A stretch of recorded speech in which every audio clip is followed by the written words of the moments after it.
to start the second hour with a video that I made back for the No Separate Justice Vigil outside of the New York City Metropolitan Correction Center at 150 Park Row in Lower Manhattan at New York City. Here, let me... We're going to have a statement from Shahina Parveen Siraj. She is a leader at Desi's Rising Up and Moving, or DRUM. Through her work at DRUM, she has been able to work on issues of violence by law enforcement that have affected African American, Hispanic, and Muslim communities within the United States. Reading the statement she has written about her son, Mateen Siraj, and the hardship he and their family have faced after he was detained by American law enforcement, will be one of the directors of DRUM, Father Pen. Good evening. How are you? I'm going to read a statement by Shahina, so if it's in first person, you'll understand why. Assalamu alaikum. My name is Shahina Parveen Siraj, and I am the mother of Shahbar Mateen Siraj. Here are a few words I would like to share with you all. Since 9/11, the NYPD, the FBI, and the CIA have conducted secret operations and spread paid informant and undercover officers who target, manipulate, and entrap innocent young Muslim men into fake plots manufactured by the police themselves. Oftentimes, they target vulnerable men who are young, immature, mentally or financially unstable. Mateen, my only son, who cared about playing in the street and who had an IQ of 78, is one among the hundreds of these fake cases. The NYPD, along with an undercover and a paid informant who was paid $100,000, manufactured this case. With lies and manipulation, they entrapped my son. The paid agent first befriended my son and then gained his trust over a period of several months. After gaining the trust, he slowly began to poison his mind by showing him torturous pictures of Abu Ghraib, Guantanamo, Palestine, Afghanistan, Iraq, Sabra, and Shatila. And then he started pushing my son to take action. Many times my son told the informant that he did not want to do anything, but the informant took advantage of my son's lack of maturity to threaten him. Eventually my son tired of him and cut off all communications with the informants. And 4 days later, right before the Republican National Convention, he was arrested in a high-profile arrest. At the time of my son's arrest, everybody in the community was surprised. If average people couldn't figure this informant out, how could then my simple and immature son understand his manipulation? As of last week, we have heard of another case here in New York City. Law enforcement had investigated and interviewed 3 young men many months before, and then decided to send an informant after these young men. These men, in their investigations, they learned, had no money and had no ability to do anything on their own, and only were engaged in speaking reckless words. Why did the informant encourage them to move their crazy ideas into action, including providing them money? Why was there no effort to intervene? Why was there no effort to have community leaders or counselors talk to them? Are law enforcement agencies working to help keep us safe, or are they creating the danger so that they can solve it for themselves? Is the fact that law enforcement can get millions in funding because of these instances an incentive to manufacture terrorism cases? All of these things are happening to Muslim families since 9/11, but we know America has a history of targeting many communities in this way. Indigenous communities, African American communities, Latinos, immigrants, workers, and poor people. They've all been targeted, but in different ways. These injustices still continue, and innocent people are targeted based on who they are and what they believe. People are put into prisons, people are killed, and we see this happening from Ferguson to New York, and they do not even hide it anymore. Who is safe? What is safety? And what is justice? Those who are supposed to keep us safe are the ones that are targeting and abusing us. In every community, we see families having their children snatched away from them. Our communities are different, our problems are different, but our pain is one. At this point, we need unity. We need to stand together and we need to fight together. The system does not work.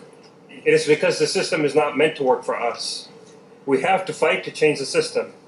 We need a new world where every human has justice and peace. We will not be afraid, we will not be silent, and we will continue to fight. Thank you.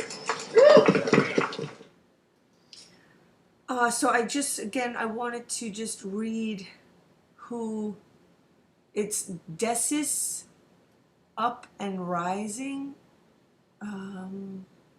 Shahina Parveen is who wrote that statement. And she's from Drum, D-R-U-M, Desis, D-E-S-I-S, Rising Up and Moving, talking about her sons and how fake plots are created by the FBI, CIA to create, because they get money, like he said. So the next guest, actually, that I interviewed just this afternoon is filmmaker Judith Ehrlich. Yesterday at 2 p.m., Jeffrey Sterling was sentenced to 42 months in prison, supposedly for leaking information to New York Times reporter James Risen that he out and out denies. So here is my interview. Judith Ehrlich made a short documentary, which I'm going to play after this interview, of Jeffrey Sterling, called The Invisible Man.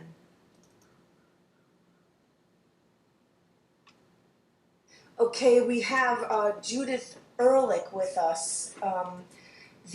Judith Ehrlich is the director of the just-released short documentary, The Invisible Man, CIA whistleblower Jeffrey Sterling. Her past films include the Oscar-nominated Most Dangerous Man in America, Daniel Ellsberg and the Pentagon Papers. She just wrote the short piece on Jeffrey Sterling from the filmmaker of The Invisible Man, which notes Jeffrey Sterling was convicted in large part on the basis of metadata, not the content of his communication. Judith Ehrlich, thank you for taking this time to be on Organic News on Awake Radio. Sure, thank you for asking. Okay, so Jeffrey Sterling was just sentenced yesterday at roughly 2 p.m. in the afternoon. There was a press conference to 42 months. Mm-hmm. In your Invisible Man documentary, it shows a couple of times that he actually thought it was over. He, like 2 times at least, he thought he put it all behind him. Yeah. And it just kind of came out of the clear blue sky that the government was still watching him. Yes. And wanted to give him decades. At one point, when we first started following the story, there was some threat of up to 80 years in prison. And having followed Dan Ellsberg's case, which was when he was threatened with 115 years in prison, which he narrowly avoided because of Nixon's attack on him, which brought down his presidency. But Dan would still be in prison if that hadn't happened. Very likely to have been in prison. So Jeffrey was facing a very long prison sentence. The government's feeling like they didn't get as much time as they expected or wanted, and yet the whole thing seems completely misguided and a miscarriage of justice, for my opinion. And I think at least in 4.5 years, I think it's, with his, clearly his family's, has never faltered in their belief in Jeffrey's integrity or his honesty about not actually being the source of this leak. So I think that his marriage probably will survive, unlike most whistleblowers, and he probably, hopefully won't serve the whole 4.5 years. I'm sorry, 3.5 years, but it's still very discouraging. Yeah, 3.5 years, that's a pretty long time. Yeah, pretty long time. And it was also, he was set up, it seemed. Jesselyn Radak, in their reporting, were kind of showing that he was actually set up in a way and framed. Well, he did what he thought was the right thing to do. He saw that the operation that he was involved in was really misguided, that the idea of giving a nuclear trigger to the Iranians was a flaw in it, which was pretty quickly discovered by the Russian scientist. Merlin was his name, which is why it was called Operation Merlin, discovered by him and was likely to be discovered by the Iranians. Seemed an incredibly misguided idea in the first place. And he went to the Senate subcommittee on intelligence to report that, which is what he was supposed to do if he was concerned about something within the CIA. And only to find that the staff members there were ex-CIA people who had promptly reported his visit to the CIA. Nothing came of it. They didn't do any follow-up. They were still very unhappy with him because of filing a discrimination suit earlier, prior to 9/11. And when he offered to come back and drop the suit, they fired him after 9/11. He felt really obligated to go back and help and do what he could because he had become fluent in Farsi. There weren't very many people who weren't fluent in Farsi in the CIA, so he was a very valuable asset to them. But they fired him because seems to be because he had filed this discrimination suit, which embarrassed them and upset them. Right. And they've been kind of making him a target ever since. And so is that the belief, is that because he brought a suit, a racial discrimination suit, they're just retaliating against him? That's what he believes. And the evidence seems to be there. They've certainly had him on their, in their crosshairs for a very long time. And you're right, they dropped the case.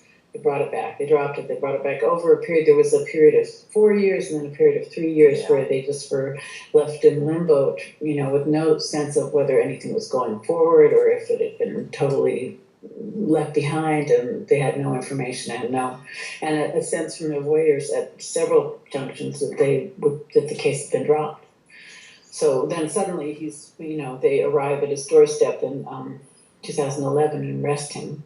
And throw him in jail and bring him into the courtroom in leg shackles and, declare him to be a dangerous person. And then they go away for 4 years. Right. So it's a very confusing and disturbing way he's been treated, I think, by the authorities. And it was actually, again, at one point, when he was threatened with arrest and jail, things like faded, things went away.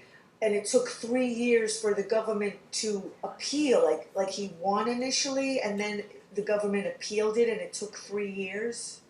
I think if I have the chronology right, I believe there was an appeal. It's a very complicated story and lots of benchmarks. He was arrested in 2011. He spent a few weeks in jail.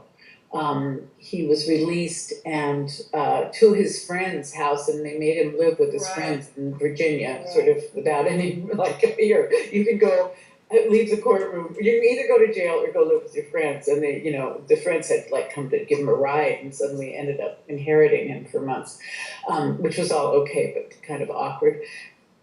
They went away. At one point, it looked like the case was being dropped. The government was unhappy. The judge was unhappy with the way the government had presented the information, and then they appealed and came back and continued to prosecute him. And that's when he was convicted.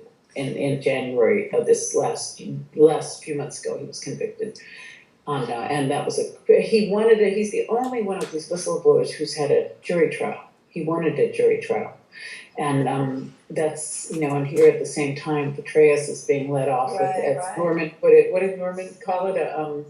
Not a slap. Oh, fondle on the wrist. A fondle on the wrist, I like that, And, he was certainly not, what he released were much more high level pieces of information, and the government said, well, she didn't do anything with it. Well, does that make it does it make him any less culpable? He handed it over to somebody who didn't have the right to have that information.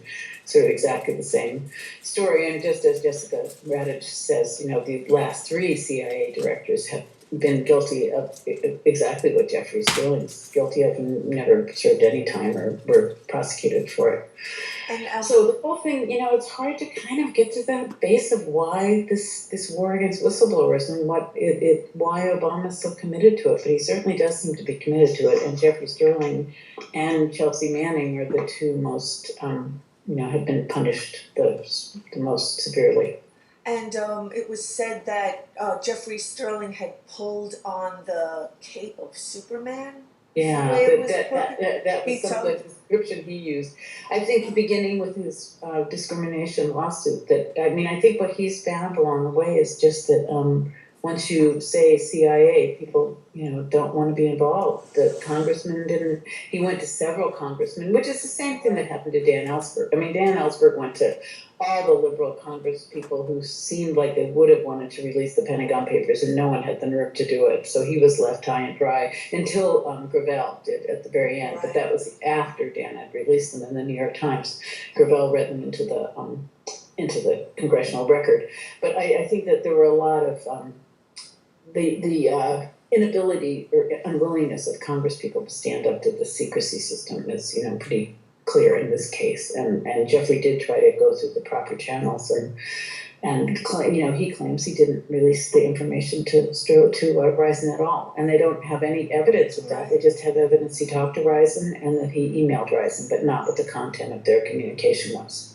And that was enough to convict him, which is pretty worrisome. Ghislaine Radak also had said, it just kind of flew out of my mind, she's a big supporter of whistleblowers. I mean, that's what she does. Like, she defends whistleblowers, right? Yeah. She said that it was embarrassing. They embarrass the government, and that's why they get this retaliation. Yeah. It's the pulling on Superman's cape. Yeah. Thing again. I think and that's been true of all of these whistleblowers. Really, it's not that they have revealed information that was of any danger to the country at the time. It was that they embarrassed the government, and I think they're being punished for that, and they're being made into examples, as Ray McGovern says in the piece that Jeffrey's a good example of they don't want people to do this, and they want to discourage them, and they want to punish them as severely as possible to discourage other people in the same situation from doing that. And you see, look at Edward Snowden's in exile. Yeah. Julian Assange is in exile. The other was a Kiriakou, certain time. Right. Drake's career's been destroyed, and he's got tremendous amount of debt from legal case and been threatened. Risen was threatened for a very long time. I mean, anyone who takes this conscious position is going to be made to suffer. And I just wanted to also point out with the indictment in Baltimore that they also want to have that overturned. They wanted to have Mosby, the prosecutor over there, removed and have her indictment of those 6 officers, overturned, and then have each of the, so it seems kind of obvious that the people that have all the leverage, they kind of just make up the rules as they go along. I mean, they're not clearly adhering to any, laws. I mean, especially in a case with David Petraeus, where he leaked information and got, a fondle on the wrist and not even a slap. Yeah. Yeah, I think that's sort of what this all adds up to, is that I wasn't in the courtroom. Norman was, and he has a much better sense of the whole trial. But, it was a jury with no African Americans, all white jury, all that. In the courtroom that's the most sympathetic to the secrecy system. It's the kind of notorious home of the CIA and the FBI, and that's the district. So a lot of people are either ex-member, worked for one of those organizations, those agencies, or are connected to people who are very sympathetic to the government, to the secrecy system. So it just feels like justice wasn't done in this Right. case, and Jeffrey didn't even take the stand. I don't quite understand why. I've never had a good explanation for that, but I find him to be incredibly sympathetic, and I don't know why he didn't have his day in court, but I'm really happy we were able to at least have his voice heard publicly by doing this short film. And that was one of my thoughts also. It's like, where do they get these juries from? But from what you just said, I mean, that is not a fair and impartial jury at all.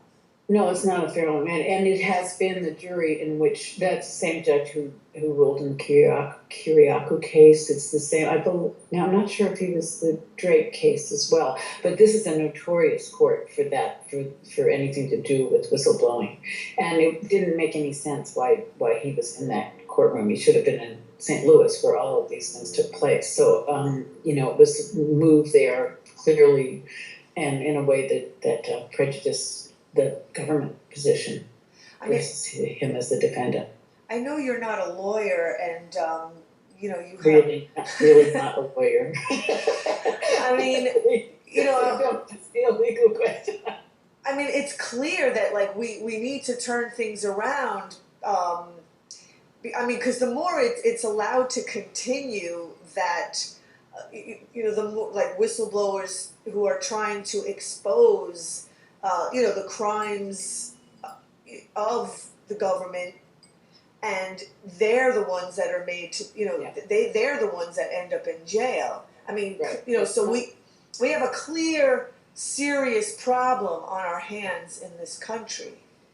Well, it's not just in this country either, because I'm making a film now, a long-form film like The Most Dangerous Man, called The Mouse That Roared, which is about a Birgitta Jonsdottir, who's a member of parliament in Iceland, and she was Julian Assange's co-conspirator on the Collateral Murder video, which was WikiLeaks' really biggest release ever. And she likes to say, and it's absolutely true, that of all the people who committed those war crimes, which we see by the helicopter attacking people in the street, including 2 Reuters journalists in Baghdad, the only people who were punished for that is the whistleblower who released the information. None of the people who committed those war crimes have ever been punished. So, I mean, I think the fact that it's the whistleblowers who are being the target rather than the perpetrators. Same with Kiriakou, was released the information about torture, and none of the torturers have been prosecuted, just the whistleblower about torture. So I think we're seeing a kind of Kafkaesque approach to the law and to who should be punished, and it's the people who are pointing to the crimes that are actually suffering the punishment, which is very upsetting. And especially because I think I had high hopes that the Obama administration would turn over a new leaf and really do things that we didn't expect of Bush. And this issue, he's been really, really bad, the worst in the history of the United States, and not something we expected. So, having been released a film at the time when there hadn't been any whistleblowers for 40 years, and Dan would always joke in Q&As, like, anyone got any secrets you can share with us, blah, blah, blah. It was like ridiculous because no one had. And now there's with this digital whistleblowers, a whole new bunch of people who have been able to get information out, and they're being slammed, and it's disturbing. What I find amazing is that it's blatant. I mean, it's blatant who the real criminals are, and when they try to defend themselves, it shows. Yeah. They try to retaliate and make the little guy out to be the criminal, like a Jeffrey Sterling, a John Kiriakou, Julian Assange, and Chelsea Manning. When what they do is just like off the charts, like war crimes. The NDAA. Birgitta was part of that lawsuit, actually, with Dan Ellsberg. Yeah. So she's been defending, and what's been really an interesting twist in that story is that she started the Pirate Party in Iceland 2 years ago. She managed to get herself and 2 other people elected to parliament with a very small, I think 5% of the vote, if I'm correct on that. They're now polling at 30% of the vote, the ruling party is polling at 20% of the vote, and she could be the next prime minister. So this idea that something completely different, this pirate party, which is really calling for kind of a digital democracy, really, a very inviting people to really be active participants as citizens and as netizens, has really grabbed the heart and soul of Iceland, and it looks like it's really turning things around. So that story's taken a very interesting twist, one I wouldn't have expected, and it's a 2-year-old party, and it looks like it could take over the government. Well, it must. And pirate party, what could be cooler than that? So, when they arrive on their ship with flags flying into the port of Reykjavik, it will be an interesting day. But, who knows? The election's still a couple years off, so anything could happen. But that is how the public opinion is at the moment, and very surprising to support for her. And the fact that they did jail the bankers in Iceland kind of goes to show you that maybe it wasn't not so much corruption going on over there. Yeah, well, there was a lot of corruption. That's what brought them down, and now they've really stood up against that and stood up for transparency and for protecting whistleblowers. And it's also got this unique climate and geothermal power, a great place to store information. So it looks like it may be the place we'll find a way to keep our information protected through Iceland. So it's a very exciting story, and I'm continuing to work on that. So I hope that I hope we can do that in this country. Probably not, but we'll see. We'll see. Hopefully it'll spread. I mean, I think the whole Brigida's whole idea is do it. Make a model in this little tiny country and spread the good news everywhere and spread the good ideas. So she'll be at the Personal Democracy Forum in New York, speaking in early June, and she's going to do a prison tour of all the whistleblowers shortly after that. Oh, here in the US. Yeah, that sounds like we definitely need the numbers. We just need to tip the scale just a little bit, in favor of, the people. Yeah.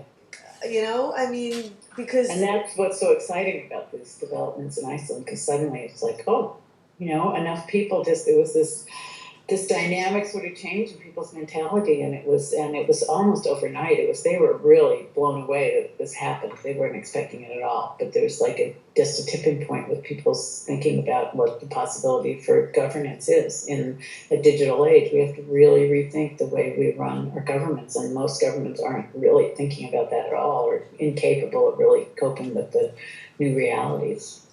I mean, so it's a good model. Maybe here in the States we have too much of a corporate-owned government. Yeah. That's for sure, and that's not untrue in Iceland either. But I think they're fighting back against that as well. Well, good for them. So, I hope we definitely follow in their footsteps. And yes, thank you so much for talking with me today. I really appreciate you taking the time, and I love where are you on a web-based only, or you have a broadcast signal?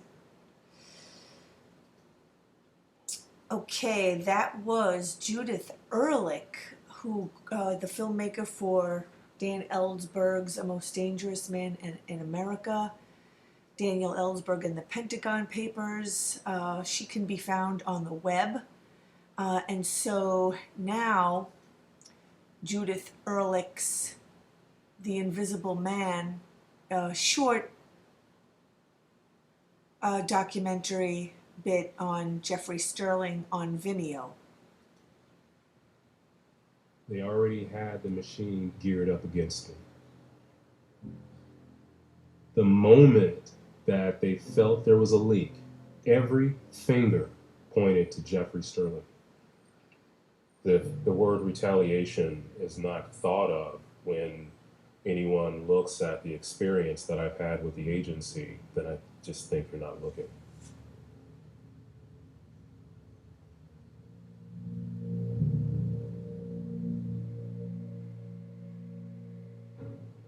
Breaking news. Jeffrey Sterling, the former CIA officer, has been convicted of espionage. He faces years in prison. Sterling is the man who the CIA is blaming for giving the national defense information to the New York Times reporter James Risett. The case centers around a secret CIA operation to give faulty nuclear plans to Iran in an effort to slow down the country's nuclear ambitions.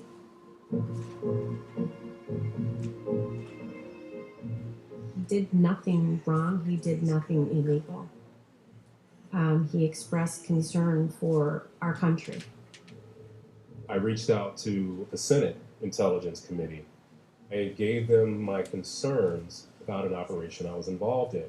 And I thought it could have an impact, a negative impact, on our soldiers going into Iraq.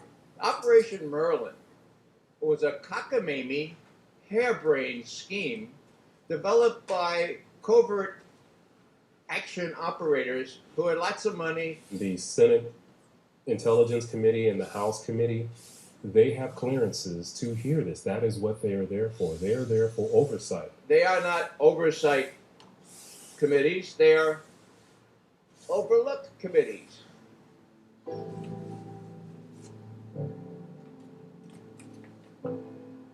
Sterling became the first African American case officer to sue the CIA for racial discrimination. He claimed a pattern of prejudice derailed his career. Shortly after 9/11, I felt anger to the point, I want to do something about this. I would drop my discrimination claims. I want to come back and help. The response I got at that offer, dropping my suit, was, "You're fired." John Brennan, the head of the CIA at the moment, he personally came down to the administrative office to tell me that I was fired. Someone told me, "Well, you pulled on Superman's cape."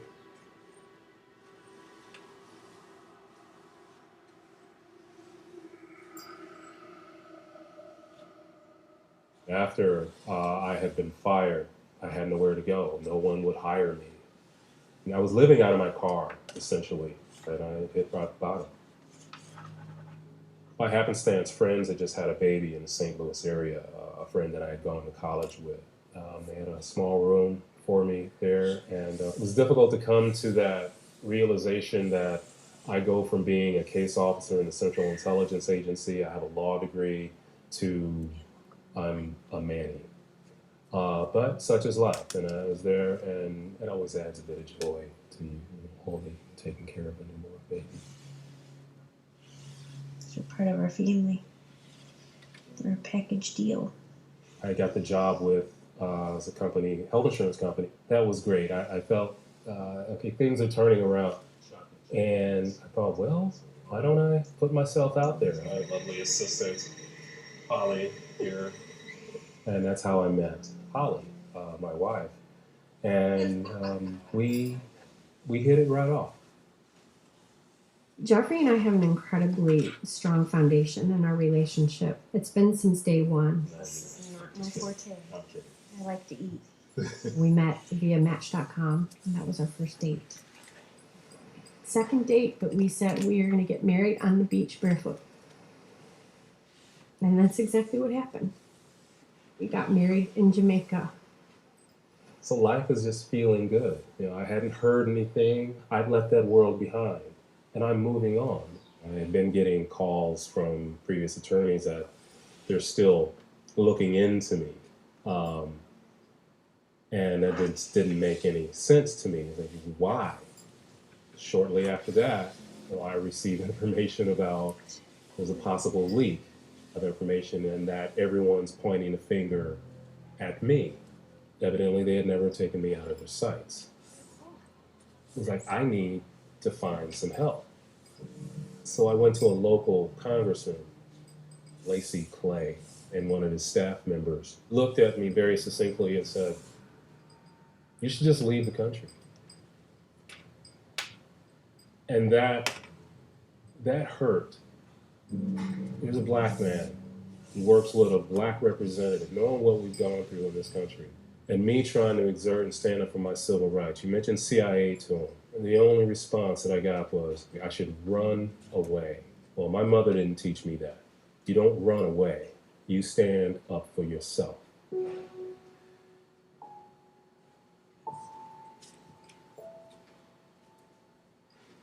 I grew up in Cape Girardeau, Missouri, which was about 2 hours south of St. Louis, right on the Mississippi River. I was the youngest of 5 brothers. One went to the Army, one was in the Navy, and another went to the Marines. my stand up for yourself, be yourself sort of attitude that was instilled to me by my mother. Despite this extraordinary ordeal that Jeffrey and I have been through for over a decade, we both believe in standing up for ourselves and we'll face this till the end, no matter the consequences.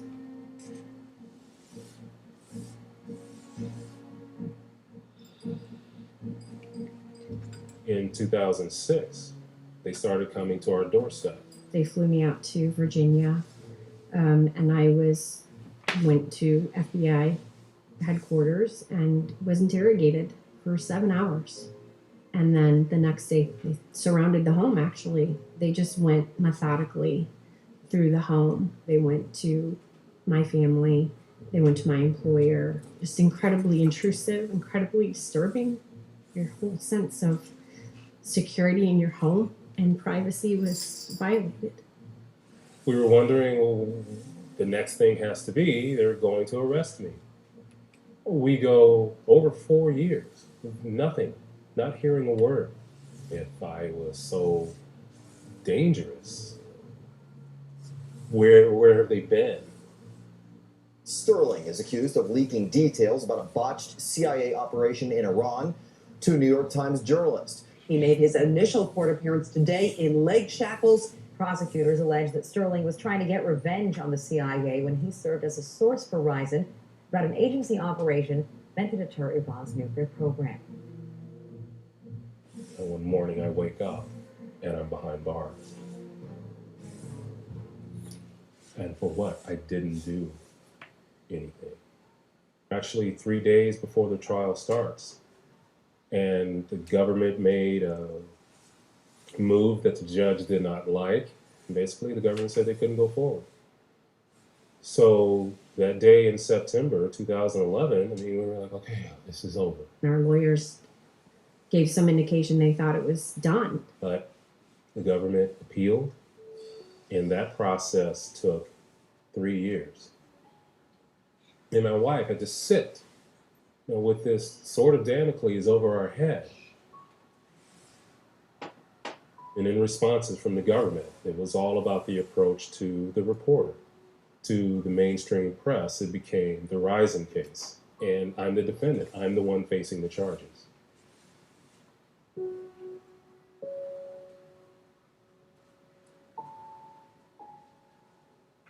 I was convicted in January 26, 2015.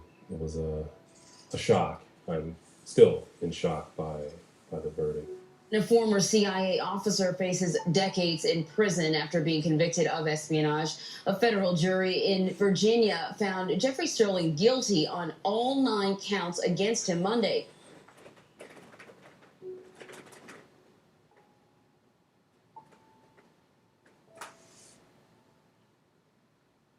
Top 3 past CIA directors, including Leon Panetta, including General David Petraeus, including Brennan, have all leaked covert identities and suffered no consequence for it. Very disturbing, not only the selective prosecution, but also the fact no African Americans on the jury. All of the evidence presented by the prosecution was circumstantial. Email and phone call metadata without content of any incriminating nature. The conviction is a major victory for the Obama administration, and its unprecedented crackdown on government leaks.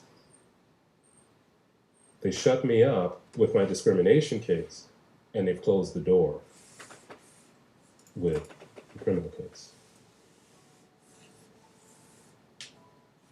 They're trying to make an example of Sterling. I don't know whether he did it or not, but whoever did it did a service to our country, because our country needs to know. Thankful I can experience the tremendous amount of support that we've received, not only locally, but essentially globally. It's very encouraging. We are surrounded by wonderful friends and family. Our family decided to make a GoFundMe account to assist with finances for Jeffrey and I. It's been very well received. We love you and thank you for your support. You're welcome, House. It was over 50,000 people that signed the petition to drop the charges against Jeffrey. All right, Dr. Stone. It's been incredibly difficult to watch him not being able to change the circumstances.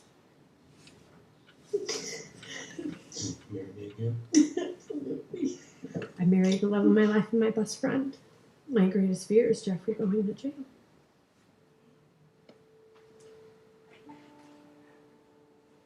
I'm absolutely scared of me being sent to prison, particularly for something that I did not do. But I am comfortable with myself and the choices that I've made, because I know I wouldn't have done it any other way. I like who I see in the mirror.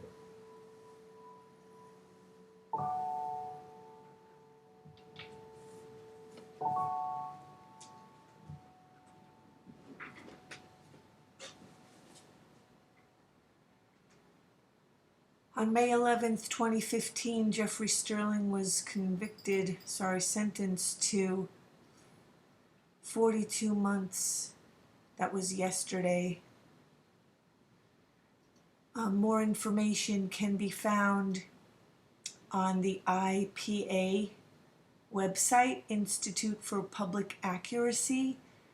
Judith Ehrlich, who just created the film that we just listened to, wrote a piece on it. I'll read some of it.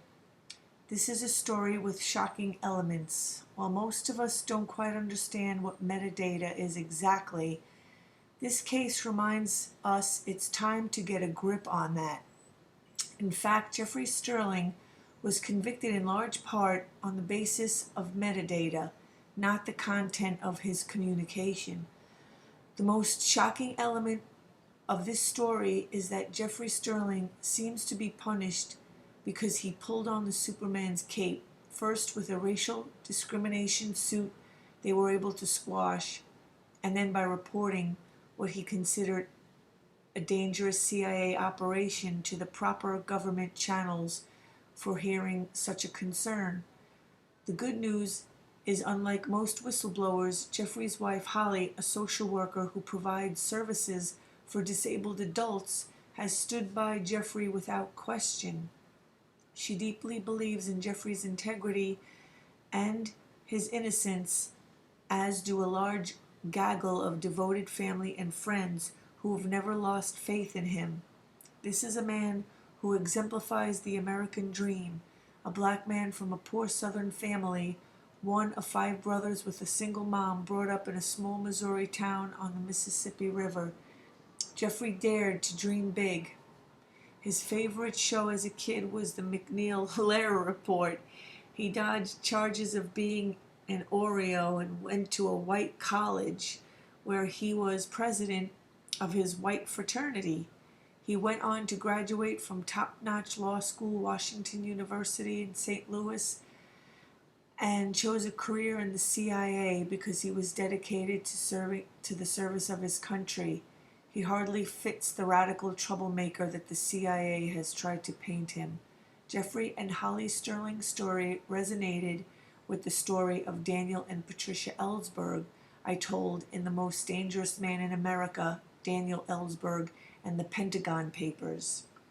Both are stories of love in the face of espionage, charges leveled for blowing the whistle on government wrongdoing.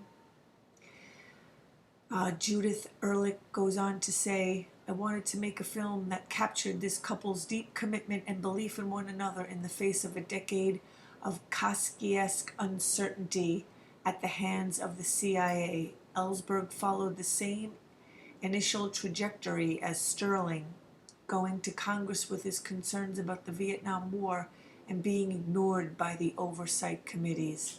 CIA veteran Ray McGovern called them overlook committees in the piece we just heard. So that's it for the show tonight. I'm going to just kind of cut it a little bit short, and we'll be back here next Tuesday, same time, same channel, Organic News, here on Awake Radio. Thank you for tuning in.